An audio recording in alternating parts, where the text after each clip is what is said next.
The thing about the way that they've been raised is necessarily this is inalienable from Zionism and from the reproduction of the state of Israel as a Zionist state. They've been taught that Palestinians are the wretched of the earth, the most wretched of the wretched, that we're a problem to be solved, that we should be seen and not heard if we must be seen at all. And so I think that if you imbibe that and if you internalize that and absorb it and believe it, then of course it comes as a tremendous shock to learn that white Europeans would put their own lives at risk. And so I think that upends, it shocks and shatters and complicates a very core tenet of their upbringing and their belief system. Yeah. Welcome to the High and Love with Megan podcast with me, your host, Megan Cooper, a trauma-informed therapist, life coach and disruptor of wellness norms based in Brighton, UK. This isn't another nice-to-have wellness podcast. Instead, this podcast seeks to redefine what it means to be well in today's world. Here, we challenge the status quo, seek to reunite wellness with social justice and improve accessibility, diversity and inclusivity within wellness and beyond. As a listener, you are not here to passively consume. Instead, you are an ambassador for real, embodied, societal and systemic change in the world. As your host, I stand for radical self-inquiry and being able to have those confronting but necessary conversations so that we can remember our collective humanity at this time. We're here for the revolution and you've got a front row seat.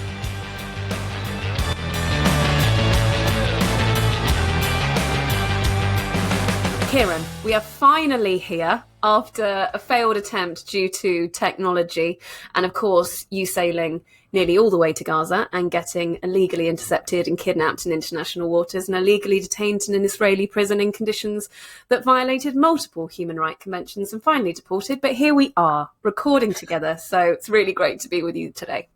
Oh, it's great to be here. Thanks, Megan. So for those who are not familiar with who you are outside of being on the boat, I would love to invite you to introduce yourself in any way that feels right for you today. Well, my name is Kieran Andrieu. At the moment, I'm a journalist with Novara Media. I resisted historically referring to myself as a journalist because I don't have traditional journalistic training. I'm an academic by trade. I've worked as a macroeconomist in the private sector, and I've also worked for various politicians over the past kind of 5, 6, 7 years. But I most recently have been a political commentator, and from political commentary, I then found myself doing journalistic work with Novara, including on the flotilla. That's the high watermark of my journalistic forays, and at least in terms of danger, I hope it will remain that way for some time. I had no idea that your background was also in academia. We learn new things about each other every day. Indeed. You're half Palestinian. Your father was Palestinian. Your mother is European, I think French. I'm curious what your education around the Palestinian struggle for liberation was growing up. I was very lucky in the sense that I had a mother who, even though she was not herself Palestinian, she was European and had originally gone to historical Palestine, sometimes called Israel, for touristic purposes, really. She didn't go there as a political activist when she first met my dad. She went there traveling as a kind of teenager, 18, 19-year-old. And she met my dad there. And I'm very lucky that she didn't return to the UK, have me, and then switch off politically. She remained very switched on politically. She remained very committed to the communities that she'd spent time with out there. And I think from that, her education around the history of Palestine and exploitation and subordination of Palestine to Israel, and the corollary of that, the kind of the rise of Zionism and the Zionist state and so on, I think that is an education that she gradually added layers to over the years after she returned with a half-Palestinian baby, basically. And I think from there, I was able to osmotically almost absorb a lot of those lessons and a lot of that education in our household growing up. And I was very lucky to. So by the time I was 10, 11, I was already quite conscious of all of it. I had a good kind of consciousness around Palestine and around that side of my family. Now, I didn't meet my dad until I was 10 years old. So he stayed in Palestine. He didn't. My understanding, I wasn't yet alive, but my understanding is that he didn't want to leave and she didn't want to stay.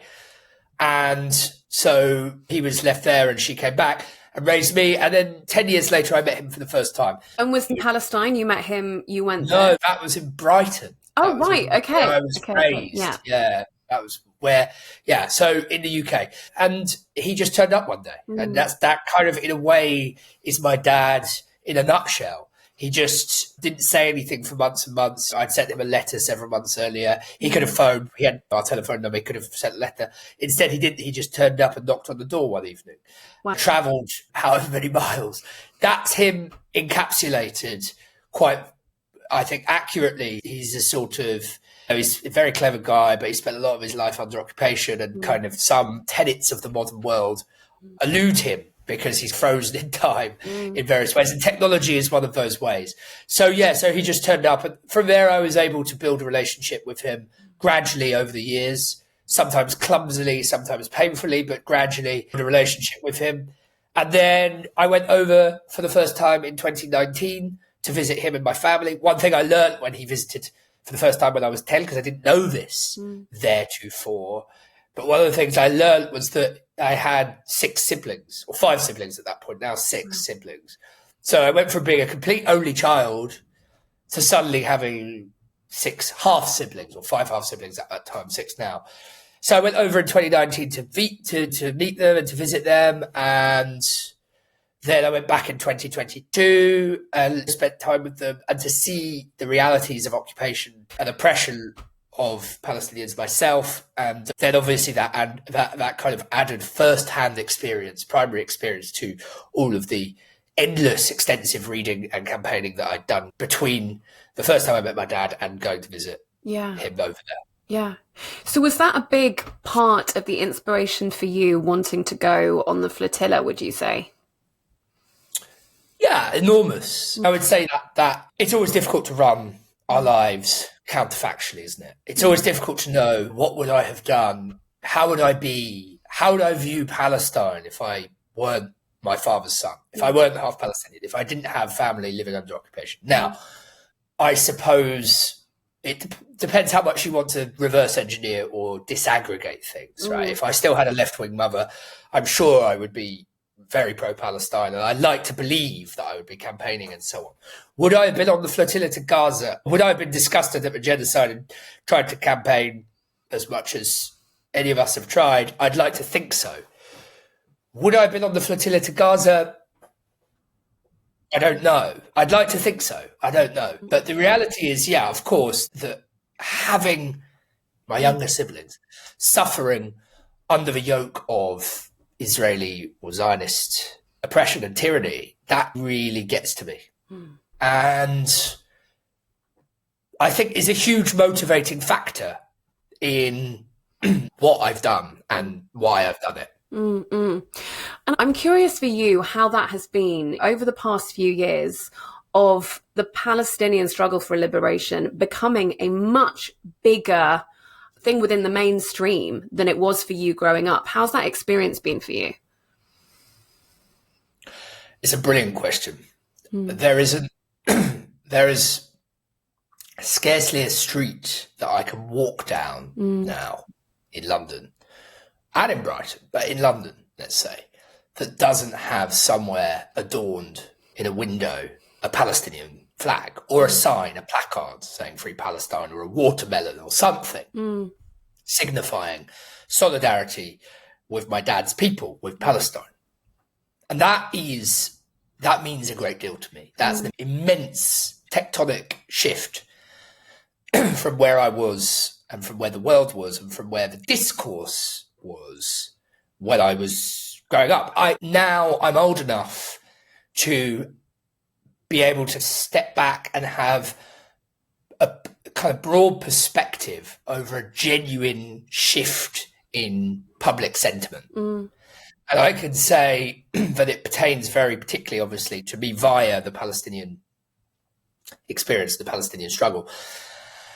When I was a kid, I would go with my mum to demonstrations in Hyde Park, sometimes Brighton, often. We're talking about 2001, 2002. And the turnout would be in Brighton, if you got 100 people, 150 people, it would be an enormous demonstration, a brilliant turnout. And most of the people, 80% of the people at those demonstrations were either Muslim or were BAME, were brown and black people. But a large contingent of them were Muslim. If in London you got 5,000, and there would have to be a really big atrocity going on, like the levelling of Jenin or Nablus in 2002 by Ariel Sharon and the IDF. In that context, you might get 5,000 people turning out to Hyde Park, and maybe at a push, as the bombings of Gaza continued and became more deadly and large scale, you might start to get 10, 15,000 in the middle 2000s, early 2010s. But those were enormous turnouts. And as I say, the majority of people on those would be Muslims or Arabs from London and further afield. Jump forward to 2023 and beyond, to have 1 million people turning out, or 500,000 people on a bad day turning out for Palestine is absolutely unthinkable when I was younger. Absolutely unthinkable. And it means a great deal to me. Now, it's true that Palestinians who live in Palestine, including my own family, of course, facts on the ground for them have continued to get worse and worse. There's an inverse correlation between the number of people that turn out now in the capitals of Europe and beyond, of the West, and the facts on the ground, the realities on the ground inside Palestine. There is an inverse correlation between those two things, or let's say improvements in Palestine, and the inverse correlation between those two things. But I know, at least for my family, that it means a great deal to them, that we're no longer invisible. Before, Israel was destroying the Palestinian people, but it was doing it slowly, and it was doing it with the support, not just of governments, but either the support of international civil society tacitly, or the ignorance of international civil society. It was like we were being exterminated, but we were invisible men and women. We were invisible people. And now, of course, Palestinians are being exterminated at a greater and more rapid rate than ever, but they exist. We exist. We exist in people's consciousness. We exist in their hearts. And some people might say that's a frivolous thing. I don't think many people, that's a bit of a straw man. I don't think many people would say that's a totally frivolous thing. What matters are the material facts on the ground. No, the material facts on the ground are the most important thing. The idea is that that the two aren't discrete from one another, that they have a relationship, and that gradually we will translate those million people on the streets of London into material frontline, gradual, no doubt, but frontline material changes in the quality of life for Palestinians and the quality of life for Israelis, by which I mean the tightening of the noose around those who support and would commit genocide against us. Yeah.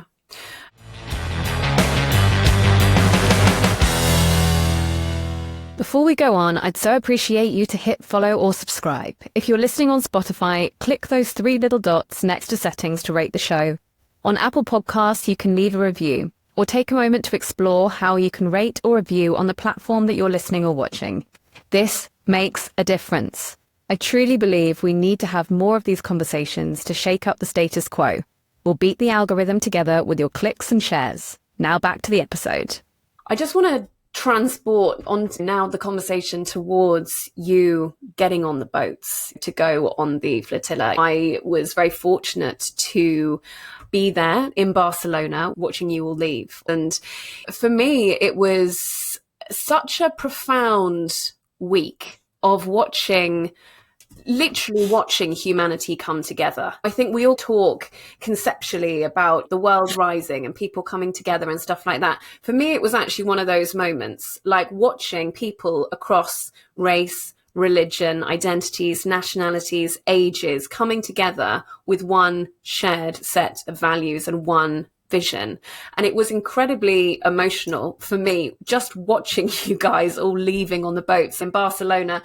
Half of Barcelona pitched up as well, I think, just to wave you off. The singing, the chanting, it was just, the whole vibe was electric, and it was incredibly emotional watching you all leave. I'm just curious how it was for you being on the boats at departure. You've kind of described exactly how I hoped it would feel for people not going on the boats. It was deeply emotional for me as well. And I try not to, I believe in people talking about their emotions lots, and then sometimes I don't do it myself. But it's because, I guess, in the context of a mission like this, you're serving a higher purpose or whatever, so we're a little bit squeamish about talking about how we felt about things in given situations. But I think it's right to do that sometimes, to lend colour to the overall experience. And I think what I felt in that moment was deeply emotional. The moment that really sticks in my head. It was all very surreal. We were herded into this little space behind the stage where the kind of formal send-off entertainment was happening. We were in this little pen behind, and then slightly chaotic, ramshackle organisation, as was typical of the Global Freedom Flotilla. You had one of the people who was leading it from the steering committee telling us which boats we were going to be on from literally a handwritten piece of paper. And then off we went, filtered out. And I had my partner there who also works with me, and my friend who also works with me as a producer was filming, and I wanted to give due attention to them as well, and at the same time try and feel the gravity of the situation, and also, but it was all very surreal. When you're in moments like that you've never experienced before, and you may never experience again, and that you've only seen anything vaguely similar to in things like films and television, it does start to feel, of course, cinematic. It's like a simulacrum or something of something that you've seen 1,000 times before, but not IRL. And so it almost feels like it's happening to somebody else. So those are the kind of general phenomenological things. But as I went out to get away from the over-intellectualizing of it all, that intellectualizing was punctured, if you like, as I was thinking of these things, by the faces of people with tears streaming down their face. And even recounting it now to you, I can feel myself feeling very emotional, because I saw women, particularly two women stick in my mind, with tears completely strewn down their cheeks, waving us off. And it was very emotional because they'd never seen me before in their lives. They'd never seen any of us before in their lives. And they were crying. Of course they were crying for us, but it was like they were crying for Gaza. They were crying for the Palestinians and for the shared endeavour that we're all part of, whether they were coming on the boats or not. This kind of, as you say, cluster of humanity, if you like, or whatever, that was all brought together. And it's like, it was a tremendous release almost. I could see that it was a release for the people who were waving us off and crying and cheering and clapping and singing, because we've all been watching this extermination of an entire people playing out with high definition clarity as never before. We've all grown up in the long shadow of the Holocaust and other genocides that followed it in the late 20th century and early 21st century. And we've all imbibed this mythos around genocide, that the world is different now and that we would always act never again, and memorials erected specifically to that credo and to that mentality and to that ideal. And yet all of that comes to a shattering finish when you then run into a period of extreme extermination, genocide, and so on, and we can't do anything about it. Not only is there nothing we can do about it, we can't even get our own governments to stop doing things, to profit from it, and to facilitate it. And so that, I think, is, and it's not about us, it's about people in Gaza. But of course, we're talking about our relationship to it via them and our shared humanity with them and the suffering that they're experiencing. Of course, it's an enormously earth-shattering form of disillusionment, and also of the kind of fables that we were told as children and teenagers throughout the past 20, 30, 40, 50, 60 years, to learn that there is nothing we can do that will stop our own governments from participating joyfully in a genocide and then lying through the other side of their faces to us like we are still children. Of course, that's like a deep psychic scar, I think, for everybody. And I think that's what's happened over the past 2 years. refers to it as moral injury, which I really align with, And our inner humanity is deeply, I think, wounded what has happened over the past 2 years for anybody who has even an iota of conscience.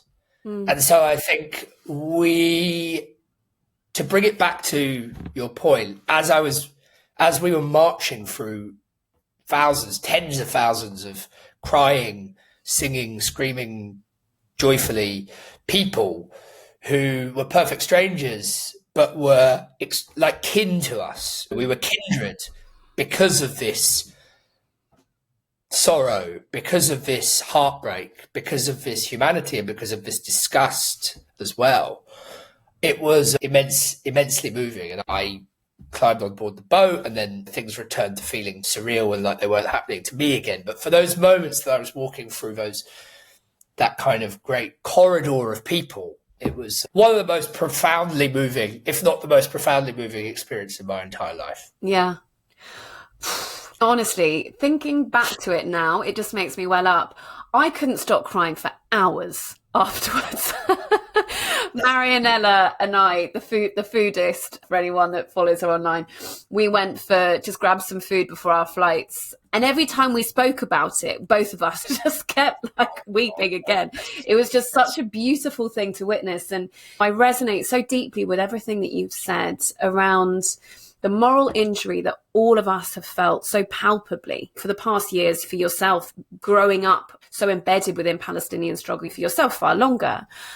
But just witnessing that so palpably, and I said to you, I said it to Layla, I said it to Ty, to everyone that I knew on the boats, that you were really there on behalf of us all, and we are with you. And I really felt that all of us at the port and all of us watching around the world, you were there as a snapshot of all of our intentions very much carried on those boats. So I resonate so deeply with That's lovely to hear, Megan. That's really nice to hear. And just to say, just as a kind of hopefully tantalizing tidbit, not because I know them myself directly, but I spoke to the daughter via someone else who was on the boat who knows them, grew up with them, of a very famous actor, the daughter of an extremely famous actor, who said exactly the same. She said, look, you're there for all of us. And that's how I feel, and that's how my own father feels. So even if there are lots of brave people like yourself and others who are willing to articulate that publicly, there are people who maybe feel like they can't necessarily say it publicly about the flotilla specifically, but they felt the same thing. And that was eye-opening to me as well, because I never thought that this person would even know that the flotilla exists. I know. Joaquin Phoenix shared one of my videos. I nearly fell off my chair. Wow. Multiple people I knew were like, have you seen Joaquin Phoenix's story? He shared one of my videos. I was like, He was one of the producers. He was one of the exec producers on the killing of... Which I saw on Friday, which... You saw it? I saw it, The Voice of Hind Rajab, and I do encourage anybody to watch it if and when they can. It's quite something.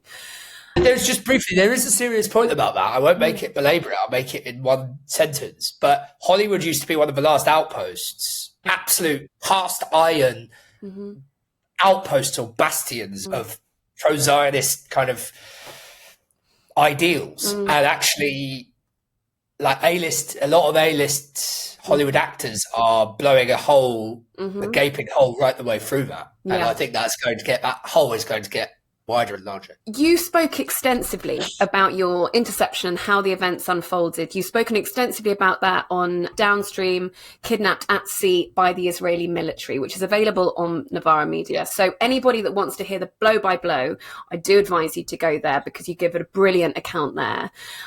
You were live streaming your interception up until the point that you threw your phone away. I was watching the whole thing on Novara. I was actually at an event that night, and it started being intercepted literally just before I went. So I turned up at the event with one headphone in watching. I was sat at this event with it like on my seat, one headphone in the whole time, half present and half like, oh my God. Halfway through the event, I was like, I have to leave. I can't be here. And just as I left, that was it. You threw your phone into the sea and then it was all catapulted. So did they let you back into the event afterwards? I was way too triggered by the whole thing, Kieran. I couldn't be present at this event anyway. No, I was watching it there, and you've spoken obviously about then what happened. It's all on Kidnapped at Sea by the Israeli Military. You give a brilliant account. But from my understanding and what you've shared, you were taken by the S-13 unit, an elite naval unit instrumental in the genocide and massacres. The boat was sailed to the port of Ashdod, as you've shared, which is an Israeli port north of Gaza. You had your hands cable tied, you were kneeling in a courtyard, and you shared that Ben-Gvir arrived with an entourage of soldiers to heckle you and call you terrorists, some of which is on social media. Is that right? Not soldiers, hangers-on, a couple of social media people who were filming him, more pathetic than soldiers. Okay. And then regular police officers. But apart from that small detail, everything is... Okay. Otherwise, tick. Okay, so can you tell me about the moment that Ben-Gvir came? Because you have also said that in a way that there was a bit of a dynamic shift here where he came in obviously with an intention of how he was going to make you feel, but actually what then happened within the courtyard, you chanting, there was a bit of a shift that happened. Can you tell me about that moment? Yes, it was extremely surreal. So basically we came off the boats, we'd barely slept, and we'd been driven to Ashdod, as you say. We'd been stuffed in tiny little cabins. I hadn't slept properly for nearly a month, but certainly in the past few days, sleep had been extremely scarce. Fast forward to kneeling in the courtyard, and I'm kneeling facing down, and every time any of us looked up, we were barked at very viciously, not by literal dogs, by police guards telling us to not look up at any costs. These police officers, their trousers were always the same, their shoes were always the same. So then suddenly a cluster of legs passed me, a small forest of legs passed me, and I was still facing down, but these were different trousers and these were different shoes. And there was like 4 people together, and they were muttering under their breath. So I thought, okay. It sounded like, I know this is a bit too niche, it just sounded like the noise, the kind of din when politicians arrive somewhere that's quiet, right? There's always a bit of a hubbub around them, and they always apologize, make their excuses and sit down quietly. It sounded like that. Somebody's walking into a seminar 15 minutes late or something like that, and they're a person. So heads turn and all the rest of it, and it makes a noise. And then I thought, what is going on here? So I looked up, like, carefully, and indeed it was Ben-Gvir. And I knew it was Ben-Gvir straight away. It didn't take me a few seconds or a minute or anything like that to believe it was Ben-Gvir or to work out where I'd seen that face before. Unfortunately, I've seen Ben-Gvir's face many times in pictures and on screen. And I followed his political career pretty closely for a while. I know all about him. I know all about how he met his wife for the first time when she was 15. And he was like 30, and they were married a year later, I think. I know all about how he appeared in front of Yitzhak Rabin's car 3 weeks before he was assassinated with a picture of Rabin's saying, "We know where Rabin lives. We've got to his car. We'll get to him soon too as well." 3 weeks later, he was murdered. I know all sorts about the guy. And so I knew straight away that it was Ben-Gvir, and I knew straight away that I was looking at the closest a human being can become to being a monster. And he behaved as you would expect him to behave. Because when you spend time contemplating somebody as the closest thing that a human being can be to being a monster, then of course that kind of demonology strips away their more pathetic human qualities. But so that was the thing that struck me first, was that he was small, he was very unhealthy looking, he was basted in sweat, a theme that would continue every time. I saw him episodically a few times over the next few hours. And he was extremely ugly. Am I allowed to say that? Sorry, Megan. You say what, Kieran? Free reign. It's Ben-Gvir. I think people will let me off. I wouldn't Ugly say that. Soul level, I think, as well. On a soul level, yeah, there's a discredited, it was never really credited in the first place. There was a kind of moment when something called physiognomy almost became a kind of pseudoscience about 200, 150 years ago. And all it really means is it's the idea that people's looks, that their looks reflect their inner character. You might say that person looks like a villain, and therefore it gets employed in everyday life, right? In conventional wisdom, and it's quite unpleasant because, of course, it's nonsense. But with Ben-Gvir, you could say that there was a physiognomatic truth going on there, which is that he's ugly all the way through. But yeah, he was instantly, and he was smiling very broadly. We were all silent. Everybody was looking up. It was like those awful pictures. I don't want to compare us at all, but it reminded me of those awful pictures of prisoners in Guantanamo Bay where the guards would, or in Mosul in Iraq, where the guards were smiling broadly, humiliating the prisoners. Now, again, strong caveat, nothing like that, but that mental image reminded me of it instantly, because he was smiling and we were all kneeled and we had our hands cable tied and we were all facing down at the tarmac and we were all exhausted and beaten down by reality and in silence. And important to say, at that point in time, it is true that we didn't know what was going to happen to us. We did think, like, shit really, there was a palpable sense, it was almost physical, a sense of shit has hit the fan now. We've had our light interception. That was all a ruse, a false sense of security that we've been lulled into. And now here we are, face down on the tarmac, my hands tied behind our backs, being shouted at. I've been chucked on the floor a few minutes before. People have been kicked. Guy came along, kicked my passport out of my hand. I thought, okay, maybe they are going to detain us under terror charges. Or maybe Aaron, a guy from the UK, you might know him, lovely guy. He's gone on record as saying he thought we were going to be executed. And I didn't think that, but he thought that we were going to be publicly executed in Ashdod because of the way they had us. So then when I see Ben-Gvir, my first thought is, okay, it's political theatre, right? Ben-Gvir is all about playing to his base and political theatre and saying it's a strategic thing. Netanyahu toes the kind of mainstream military-industrial complex line and throws in a little bit of nutty kind of Zionist expansionism and racism for good measure, historical revisionism. And Ben-Gvir and Smotrich say the really insane shit that keeps the really insane, genocidal, bloodthirsty people happy. It's a strategic thing. They have it worked out like a kind of choreography. So I thought, okay, that's... Yeah. Say that again? Like a horrible genocidal ecosystem. Exactly. Everyone plays their role in the genocidal ecosystem that Zionism has created. Yes. And so I thought it's just political theatre, it's part of that. But I also thought this is the guy who is saying that we are going to be arrested and detained on terror charges. And so I did think, shit, okay. And there's no way of contacting anybody in my family. And then I started to think, what will the outside world see? What will my mum see? What will my girlfriend see? What will my friends and family and employers, Novara, what will they see? They'll be able to pick up bits and pieces from this. And it was immediately apparent that Ben-Gvir was being filmed by his two minions.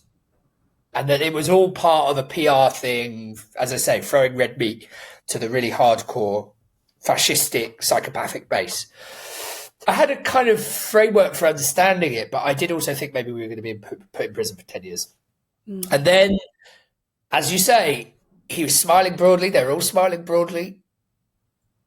And then everybody starts spontaneously shouting Free Palestine. And to say everybody, it was actually a few brave souls at first, and then everybody picks it up and amplifies it until 400 people, 300 people are shouting Free Palestine defiantly. And he starts shouting, fuck you back, and saying, this is our country, this is our country. And everybody's shouting, you're a fuck, all sorts. You can imagine what we're saying to him. War criminal, genocide, yeah, etc. And then off he goes. And it's clear that they're all a bit shocked that we would do that in that situation. And it's clear that they're a little bit miffed and a bit shaken up almost, actually. And off he goes. And then we get our hands cable tied as punishment for chanting, for shouting in defiance at him. And he hangs around, and I see him again inside the port of Ashdod. Two women who work at Ashdod force Greta into a corner to stand for a picture with him, or for his TikTok so he can humiliate her, saying that she's a terrorist, or all the rest of it. And he's just milling around, slithering about the big old slug that's had salt thrown on it but is refusing to die. And, foaming up everywhere he goes. And, really a disgusting sight to behold. But, it was the defiance that was the most important thing in all of that. And, of course, it was just political theatre. He then comes to Ketziot and goes through the prison and says, these guys are going to be held in this prison because they're terrorists and this is a terror prison, blah, blah, blah. 3 days later, I'm back in the UK. And I'm Palestinian and they didn't even figure it out. Wow. So that's it's all crazy just... that they didn't, they surely wouldn't have had to have looked too far to find that out about you. Yeah, so I was talking to a good friend of ours, Ty Hickey, who is also on the flotilla, who has a larger profile than I do, more followers, etc. They didn't know who he was either. And do they not have Instagram? All they would have had to have done is Google any of us. Yeah. Any of us. In my case, all they would have had to have done is type my name in, had my passport, type my name in. They would have hit the mother load. They would have seen, I'm on there talking about my Palestinian brother being locked up, tortured. I'm in there talking about my uncle being disappeared in the early 1980s, never seeing him again. And I'm on there talking about my granddad being shot. And I'm there talking about East Jerusalem and so they could have found it very easily. They didn't, because they were overwhelmed, actually. Yeah. I think that they were administratively overwhelmed. Yeah. I also think that when we think about Israel, and this is one of the things I really want to try and get across, we've grown up watching films like Munich and hearing about the genius of Mossad. And no doubt Mossad was pioneering in lots of very evil techniques and technology in Israel. There is a cutting edge technology sector, unfortunately. But we're used to thinking of everything in Israel, the Israeli state, the Israeli bureaucracy, Israeli society as this super sleek, ahead of the curve. Actually, it was totally gimcrack. Things were falling apart, and the people that we were being processed by were not galaxy brains by any stretch of the... They were relatively stupid or very stupid people who, as much as anything else, and this is what you get with colonies and empires, completely intellectually uncurious. Yeah. One of them didn't know, the guy I was sharing a cell with was from Norway, didn't know what Norway was. And it didn't matter how many times he tried to explain Norway or say it in the native Norwegian language or say it's next to Sweden, or these guys were totally puzzled. They'd never heard of Norway before. It's a kind of the American thing where it becomes completely isolated. In America's case, it's different. But in Israel, it's a function of the sort of the isolationism that Zionism necessitates. And it's like they're totally sclerotic and inward looking and ignorant, increasingly, I would say. Yeah. And I suppose that portends well for internal collapse. And I've heard you speak on that as well, that you had also police asking you why the world is so angry at Israel. It was almost like they weren't aware of what was happening outside of this isolationist thinking. Yeah, a lot of the people I encountered, as I say, these are low-level people, just functionaries, low-level functionaries of the state, police officers, customs officers, whatever. And they live, it's a cliche, but they live in a bubble of ignorance. They live in a complete bubble of ignorance. And that they're aware that people hate them and they don't understand why. And they seem genuinely shocked that outsiders. Okay, the thing about the way that they've been raised is they've been raised to believe that Palestine, necessarily, this is inalienable from Zionism and from the reproduction of the state of Israel as a Zionist state. They've been taught that Palestinians are the wretched of the earth, the most wretched of the wretched, that we're the leftover scum under global society's fingernails, that we're left over, that we're somehow beached by history on the shot, and that it falls to them to deal with the Palestinian problem. They believe that with most Israelis, not all, but most Israelis believe that even the Arabs don't want us. Even the other Arabs think that we're a problem to be solved, that we should be seen and not heard if we must be seen at all. And so I think that if you imbibe that and if you internalize that and absorb it and believe it, and it guides the way that you act in day-to-day life to such a degree that, the first thing in the morning, last thing at night, that is your intuition, then of course it comes as a tremendous shock to learn that white Europeans who maybe are the same level in the racial pecking order as you, or higher than you in this crazy, deranged, Zionist, warped kind of racial hierarchy, that they care enough about these animals, these savages, that they would put their own lives at risk. And so I think that upends, it shocks and shatters and complicates a very core tenet of their upbringing and their belief system. Yeah, absolutely. And it was so interesting hearing these snippets from the story that you shared on that episode on Novara, and just backtracking a little bit to when you were picked up on the boats, because there were elements of that also, the vision that you painted, the S13 unit.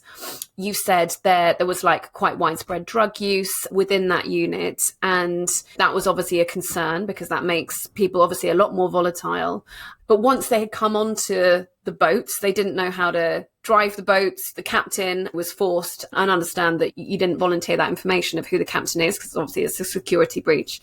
But they didn't know what to do with the boats and relied on you being able to drive them. But I just want to ask you as well, we obviously saw the live stream cut when you threw your phone in the water. Were your mum and your girlfriend watching that? That must have been terrifying for them. I don't think my mum was watching it, but my girlfriend did see it. My friends were watching it. And that was one of the things that was most stressful, actually, for me, was worrying about how it was going to be received by all of them, how it was going to land, the way that things happened.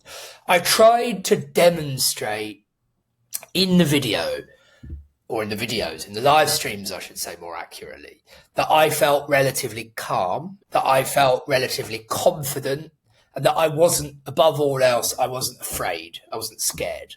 And that's true. I wasn't just performing that. I actually felt extremely calm. Yeah. I felt strange calm come over me that didn't leave, apart from maybe one or two moments in the prison. I was very angry in the prison. I shouted a lot at the guards, as did we all eventually, not at first. And I felt infuriated, but I didn't feel scared apart from maybe one or two brief moments at the prison. But certainly the interception, I felt very calm. And so my main concern, actually, after that happened, was I have no way of communicating with anybody that I love. I have no way of telling them that I'm okay. And I have no way of knowing what they're seeing, what's filtering out to them. Yeah. The Israeli government is a master of disinformation. So it's very possible that they're going to put stuff out to scare people. They have done already. Hamas, calling it the Hamas boat, saying that we're going to be detained for 10 years under terror charges, all that bullshit. It's a fog of war tactic, which the Israeli government has got down to a fine art, and the Israeli military has got down to a fine art. Information wars and so on. So I didn't know what people were going to be seeing, and I didn't know what they were going to be told. And of course, it's quite a unique, unprecedented thing to happen, event. Yeah. So I didn't know how my mum, my girlfriend, my friends, despite being well prepared for it, my family, my wider family, how they would respond to it. And I was very concerned the longer I was cut off from them. It's a very strange thing. I'm sure you felt it before, Megan, and everybody intuitively, like, listening to this or watching it will have felt it before, where you think, I wonder what so-and-so is doing right now. I wonder what they're thinking right now. I wonder what their innermost feelings and thoughts are right now. And I had that kind of close to me the whole time that I couldn't contact anybody. I guess to some extent it's a function of our modern world where we're constantly in contact with each other, that to be out of contact, I know it was special circumstances, but maybe if this had happened in 1980 or something, or 1975, it wouldn't have felt quite as sharp and pronounced. But to be out of contact with everybody when I'm so used to being able to give them updates, even from the boat, even in the middle of the Mediterranean, even right up to the point of Interception, it all felt very strange. And even though we prepared for it, and prepared for it, and prepared for it, it still felt like a rug being pulled very quickly out from under you. And I just thought, God, I hope it's not long. I hope I'm not in here long. Not for me, of course. I'm not going to say not for me, like some kind of masochist or something. Of course, for me as well, but also for my family, for my mum, for my family, because I thought every minute, every hour that I'm in here, they're going to be working around the clock, trying to get me out, probably not sleeping, probably not really eating. And that was playing on my mind very constantly. Yeah, I'm sure. And thank God none of you were kept as long as actually I thought you would be, which is crazy to say of like, oh, I'm glad that it wasn't that long. But we're all very relieved that you are now home and safe, which, is not the story for a lot of Palestinians who are still detained under Israel's occupation. And I understand that actually you've discovered that the prison that you were taken to, Ketziot prison, your younger brother, was imprisoned there as a boy, age 12. And I understand that he still bears quite a lot of the physical and psychological scars from that experience. How was that for you, knowing that you'd been in the same prison that he'd been held in? That was the one moment where I felt, actually, I can say in retrospect, I felt scared. Yeah. And it wasn't really the realization, but probably it was partly the realization that my brother had been to the same prison that conspired to make me feel scared. But I'll set the scene for you. We were in our regular old prison cell with my prison mates, 9 plus me, so 10 of us in the cell. And every now and again, it was that they just felt like it went on and on. It felt like you could make a Netflix series that would be 50 episodes of that single day. It just went on and on. Remarkable to think that it was actually just a day. Anyway, we were in that, the prison guards would come and go and grab us, take different people, read our names out, open the door, take us off to for some different purpose. That happened a few times to all of us, including me. And at some point during the day, they came to the cell and they said my name, and they took me out of the cell and they put me in a line that was in the corridor where all the cells were, in a line with 2 guys from North Africa who were practicing Muslims, and a journalist from Spain, lovely guy.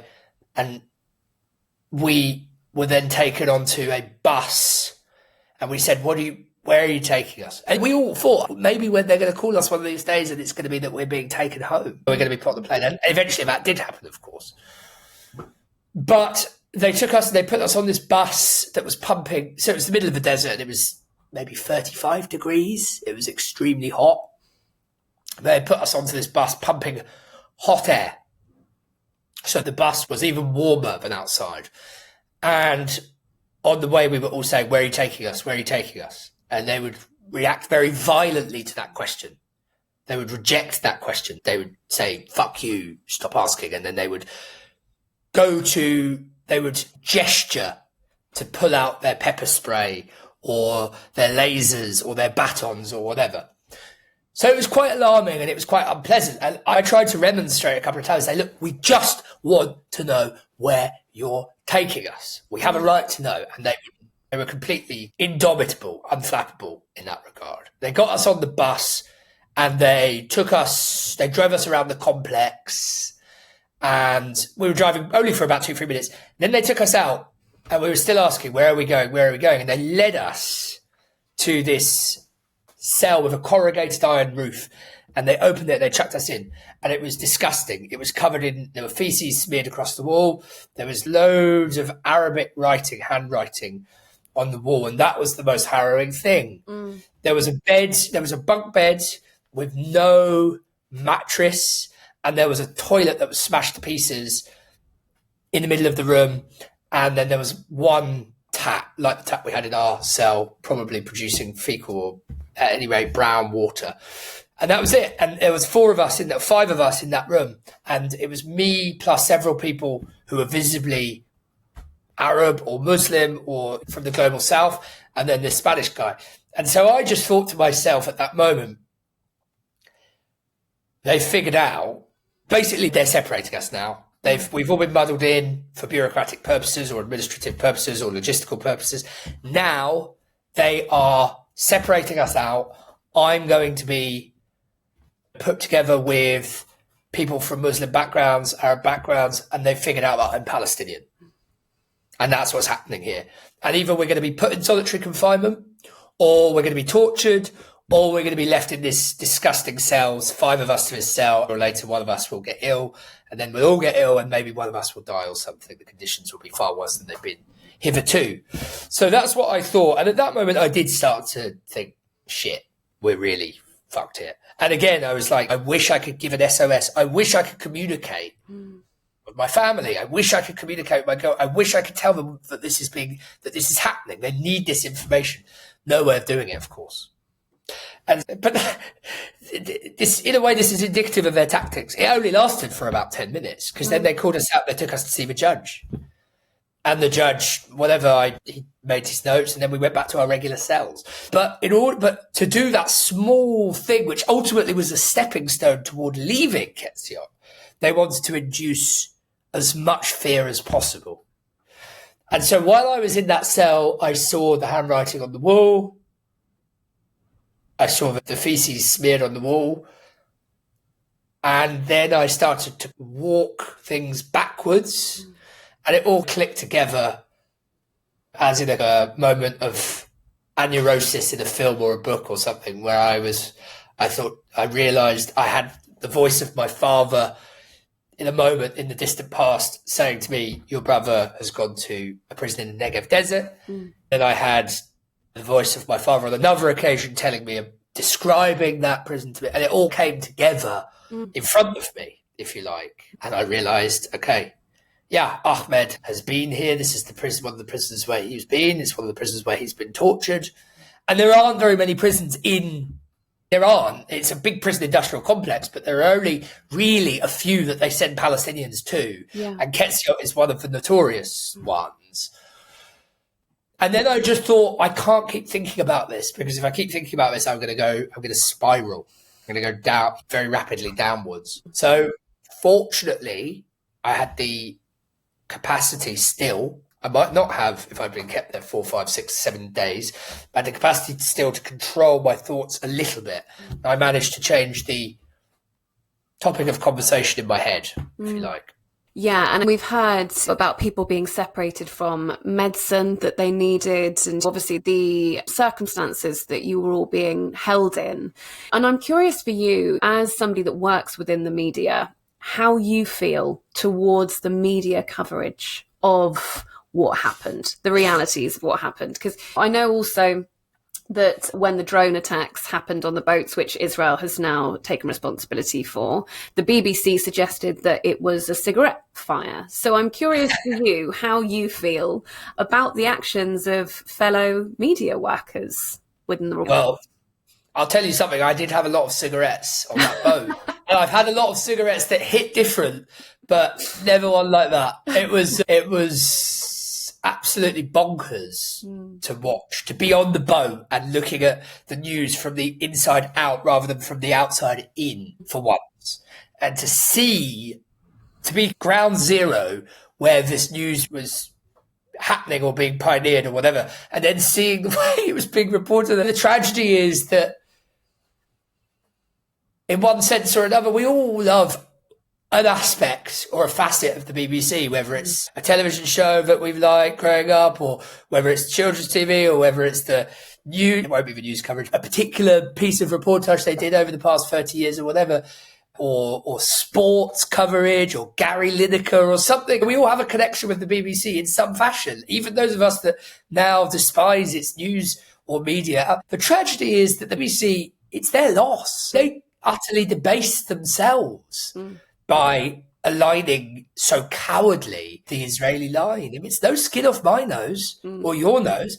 There are a million sources of news and information now, and many of them have just as rigorous a set of standards as the BBC does, or more. It's just that they're not in hock or in league with the Israel lobby. And so in the end, it's a tragedy for the BBC, because it really has and continues to utterly debase itself and make itself look utterly foolish. Yes. A perfect example. It's too hard to say maybe it was a cigarette. You just have to look at the video evidence and then take witness testimony and then triangulate that. You don't have to be a master of methodology or Sherlock to be able to see things with your own eyes and see that it was very obviously not a cigarette. You might say it might not have been the Israelis. It might have been the BBC. Can't say for sure whether it was Israel. That's perfectly fine. We get that it needs to be verified and all the rest of it. Nonetheless, even if you can't verify who was behind it, I would think that a news organisation would want to say that the finger of suspicion has to point very heavily automatically at the Israelis.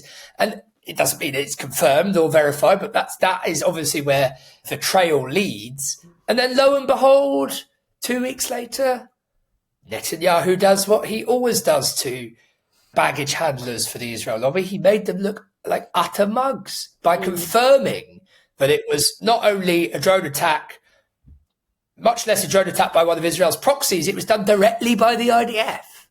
As I say, it's unfortunately, a perfect fragment of how and why the BBC debases itself and traduces its own reputation and standards in order to bend over backwards for the Israel lobby. And that is a perfect small, there are far bigger examples in Gaza, of course there are, but a small example that I can speak of from the outside in rather than the inside out. Yeah, absolutely. And I think it's having the effect of essentially like decentralizing the way that we consume our news. Because I certainly get my news now from, Al Jazeera, and I watch actually all channels to get a rounded view of what different groups are saying at different times.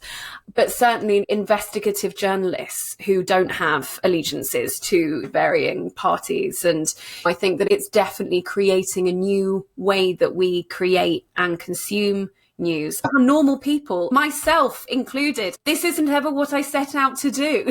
Have conversations, seeking out the truth. But here we are, all with that intention. What you say is absolutely right about the decentralization. And by the way, what we've just been talking about is an underrated causal factor in the misinformation or fake news era. It's an underrated factor, because nobody would complain more about fake news and social media misinformation than the BBC or The Guardian or those kinds of organisations. And of course, fake news is a bad thing. Misinformation is a bad thing. Of course it is.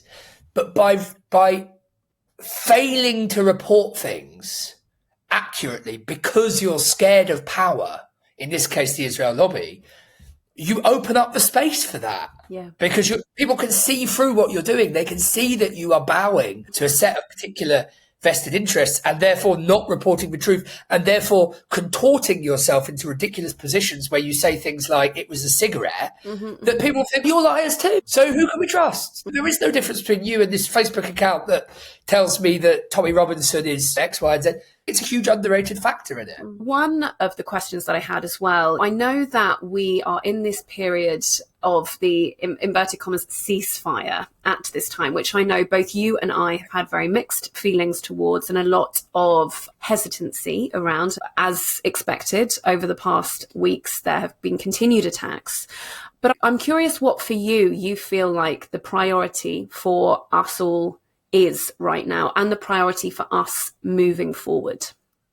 So the ceasefire is a thing where it's a horrible situation in a way, because people want to have hope of destruction and so much catastrophe and so much bloodletting and tragedy.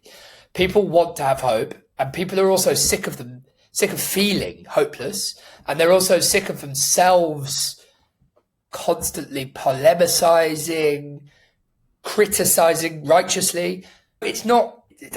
For most people, it doesn't feel good to constantly be talking about a genocide and constantly be talking about fugitive war criminals. So, of course, there's a huge desire and appetite for the ceasefire to be a good thing. And then there, of course, is the reality that fewer people in Gaza die while there's this ceasefire. Nonetheless, we're in a parlous situation because Palestinians in Gaza are still dying, and the circumstances are such that it's impossible to believe that it's anything other than parenthesis between two phases of intense genocide. And that in the end, or in retrospect, we'll be able to look back on this ceasefire as anything more than a phase or a stage, a strategic stage in the colonization of Gaza. I'm sorry to say, I think that's where this is all headed. So what we need to be doing is absolutely not letting up. I know that's an obvious thing, but you said, of course, there's so much fatigue. I get that. And people on so many levels, people are physically and mentally tired. People want to think about and talk about other things, and Palestinians in Gaza desperately want their lives back. Those of them that still have their lives. Palestinians in the West Bank and Palestinians like my own family in East Jerusalem, they want to be able to move forward, but they can't. And so I think we need to, those of us that have privilege and that have a much greater degree of emancipation and freedom and agency, we need to be redoubling our efforts and really digging deep right now. Yeah. This is when we need to be digging really deep. Yeah. And we need to be, that means a million different things. I'm not going to go into them all now, but it means using the networks that you have, that you've already built studiously over the past 2 years or beyond, using the networks that have been built for you studiously and beyond. Britain has one of the best pro-Palestine infrastructures of any global civil society now. Right? That is that, and that's path dependent. That's locked in. But we need to continue to populate it to the same degree. We need to continue to use its channels to the same extent. We need to continue to build on what has been built in response to this genocide and to continue to build it outwards, maximize it. So, that is, I think, what we need to be doing quite urgently right now, and not taking our foot off the gas in any way, shape or form. We need to be also thinking about the long term. I saw a podcast a couple of weeks ago, great presenter, great show.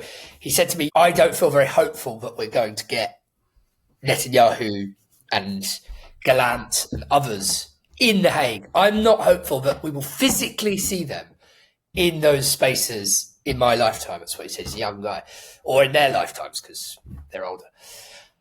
And I said to him, in a way, you're taking your eye off the ball. Of course, that's part of the end game, but we're not there yet. That's why you can't see it. Yeah.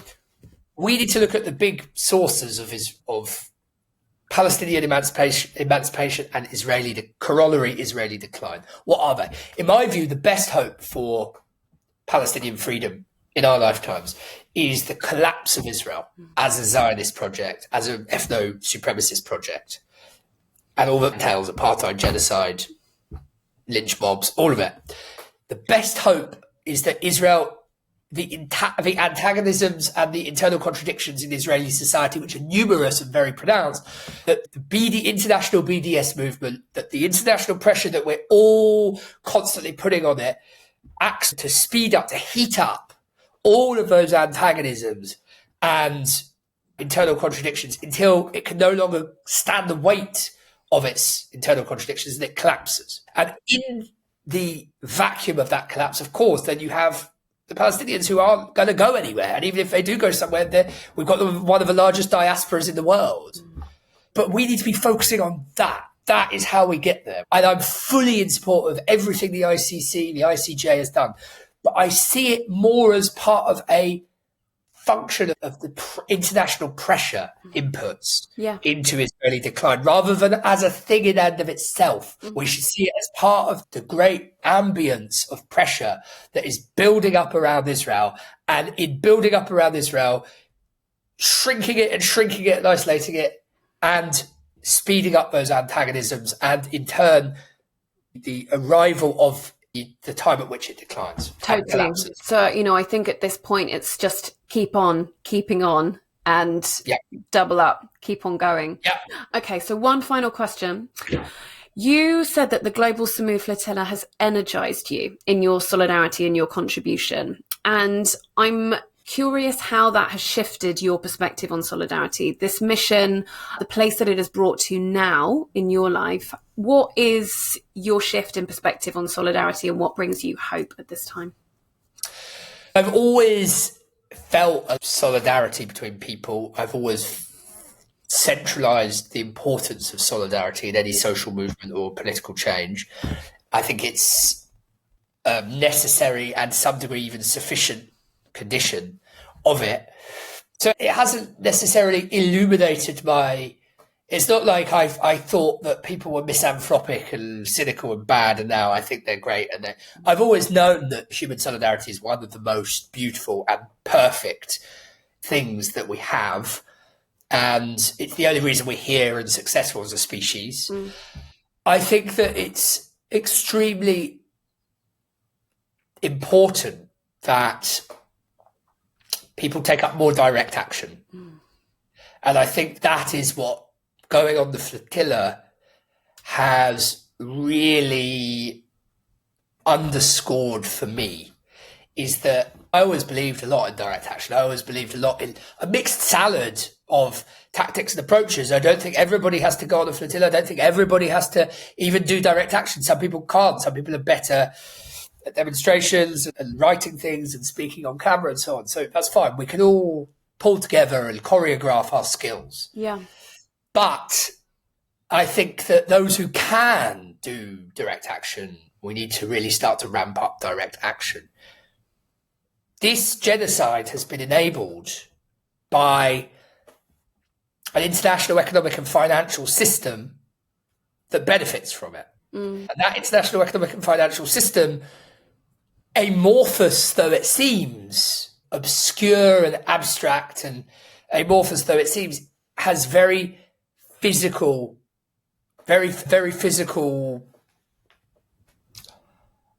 manifestations in the world.